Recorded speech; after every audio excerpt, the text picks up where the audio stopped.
एक गांव की गौवें चराया करता था आदमी। पहले ऐसा होता था, ग्वाले होते थे तो गौवें चराता था और भोजन और सब लोग उसको, अर्थव्यवस्था तो उससे परिवार चलता था। गांव में भागवत की कथा हो रही थी तो गांव के लोगों ने कहा कभी तो सुन लिया कर यार कथा, जंगल में गौवें चरा कर बस अपना जीवन बर्बाद कर, कभी तो कथा सुन लिया कर, गांव में कथा हो रही। तो उसने सोचा कि चलो आज सुन लेते हैं। तो वहां गए तो उन कथा का प्रसंग चल रहा था, जिसने जिंदगी में गुरु नहीं बनाया, भजन नहीं किया, उसका जीवन बेकार चला गया। तो अब इसी सोच में रह गया कि मैंने तो कभी गुरु बनाया नहीं, कोई भजन तो साधन, तो हमारा जीवन बेकार चला गया। कथा समाप्त हुई, पंडित जी के चरणों का, ज्यादा बात तो हम नहीं पकड़ पाए, इतना पकड़ पाए कि गुरु बनाए बिना जीवन व्यर्थ जाता है। अब आप हमारे गुरु, अब हम कहां ढूंढे गुरु, आप ही गुरु हो। अब हमें मंत्र दे दो, हम अपनी गाय चराने जाए, हमें ज्यादा समय नहीं है। तो ऐसे कहीं मंत्र मिलता है कि गली चलते। तो उनका आखिरी दिन, जिस दिन कथा समाप्त होगी उस दिन तुम्हें हम मंत्र दे देंगे, तुम आ जाना। अब आखिरी दिन काफी भेंट वेंट चढ़ी। अब वो गरीब आदमी को क्या देगा दीक्षा में, तो उन्होंने टाल दिया। अभी हम भोजन कर रहे हैं, फिर वो बेचारा बाहर बैठा भोजन, वो अच्छे से भोजन किया, थोड़ी देर आराम करके जाना था। अब रबड़ी आदि पाया तो पेसर बना। अब पहले गांव बाहर शौच जाना होता था, शौचालय तो होते नहीं थे। अब वो घर के बाहर बैठा था, जो ही लोटा लेके निकले से बोले गुरुजी गुरुमंत्र दे दो, देखो कथा भी समाप्त हो गई और आप जाने वाले भी हो, और पीछे पीछे चल दिया। अब वो धोती संभारे, उन्होंने कहा दिमाग खराब है, शौच जा रहे तुम्हें गुरुमंत्र। उसने कहा आप नहीं छोड़ने वाले, हमारे पास इतना टाइम नहीं, पूरे गांव के गौवें चराते हो, पीछे पीछे चल दिए। अब उनको सोच लगी थी, वो सोचे अब जाए तो हम कहीं बैठ जाए किसी वृक्ष आदि के आड़े लेकर के। अब वो सोच लगी थी तो उसने कहा महाराज गुरुमंत्र दे। बोले धत गपोचंद, बोले गुरु जी, बस मान गए। धत गपोचंद, धत गपोचंद, अब न राम न कृष्ण न हरि। अब सोचो, गुरु भाव और गुरु मंत्र पर विश्वास। गुरु ने कह दिया धत गपोचन, तो जपने लगा।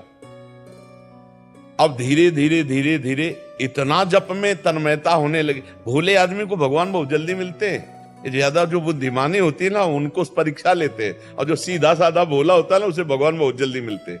अब वो एकांत में बैठ करके जैसे गाय चरा रहा, धत गपोचन घप। अब सब लोग सोचे कि क्या मूर्ख है, भगवान के तो बहुत से नाम है, गोपाल शास्त्र नाम, विष्णु, कोई नहीं मिलता ऐसा ये नाम। अब उसको इतना मन आया कि गाय चराना छोड़ दिया, अपने घर में बैठ करके एकांत कमरे में भगवान द्वारिकाधीश जी ने कहा रुक्मिणी जी से कि आज हम एक भक्त के दर्शन करने चलते हैं। तो रुक्मिणी जी ने कहा प्रभु हम भी चलेंगे। बोले जरूर चलो, बहुत महान भक्त है, निर्मल भोला एकदम। दोनों छद्म वेश में अपने वेश को बदल करके गए, उसके घर में गए। बोले प्रभु भक्त, तो बोले हमारे भक्त किंचन होते हैं, ऐसे ही होते हैं। बोले प्रभु हम पहले देख के आते हैं असली भक्त है आपका कि नहीं।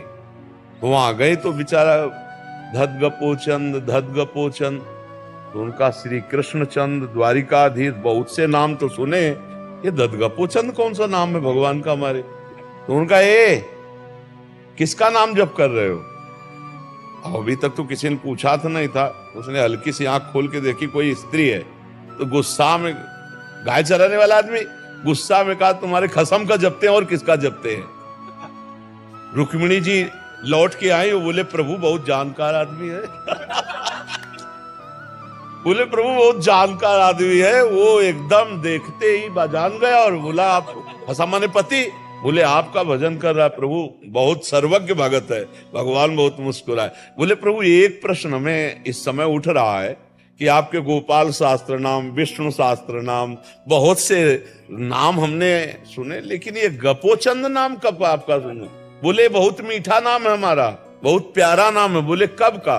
बोले जब हम ब्रज में थे और बाल रूप में थे तो मैया किसी कार्य में रत थी, तो हम अपने सखाओं के साथ माखन चोरी कर रहे थे, तो छीका में ऊपर मैया ने टांग दिया था। तो एक सखा के कांधे पे ओखली पे सखा, ओखली होती ना उल्टा करके, और उस पे सखा, और सखा के कांधे पे ठाकुर जी, और खूब ऐसे मक्खन सब। मैया आई, मैया ने कहा ये क्या कर रहा है। तो फिर हमने बहाना बनाया कि मुझे भूख लगी थी, लगा मैया काम में है, और इसमें देखा चीटी, तो हम कहा मैया आएगी चीटी निकालेगी तब माखन खाएगी, तो मैं चीटी निकाल रहा था। बोले वाह बहुत चतुर बाल गोविंद भगवान। बोले बहुत चतुर, अच्छा चींटी निकाल लेते तो यहां तक हाथ कैसे तुम्हारे? अरे चींटी ऊपर ही होती। बोले मैया जब ऐसे रखते तो नीचे चले जाती तो मैं खबो खबो के ऐसे निकाल लाता। तो बोले चल लाला ये भी बात मान गई, लेकिन तेरे मुंह में यहां से मक्खन लगा, यहां चींटी निकाला कर। बोले तू समझती नहीं मैया, जब चींटी निकाल लाते तो मक्खियां ऐसे आती, तो मैं जब ऐसे करता तो वही लग गया है। तब मैया ने कहा झूठा धत गपो चल। बोले उस समय मैया ने कहा था ये हमारा लाभ है।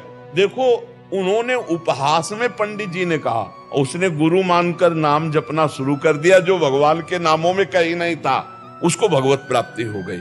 गुरु के वचन, संत के वचन यदि हम मान ले तो निश्चित भगवान की प्राप्ति हो जाती है। बहुत से ऐसे उदाहरण हैं शास्त्रों में कि जो भोले भाले भक्तों ने भगवान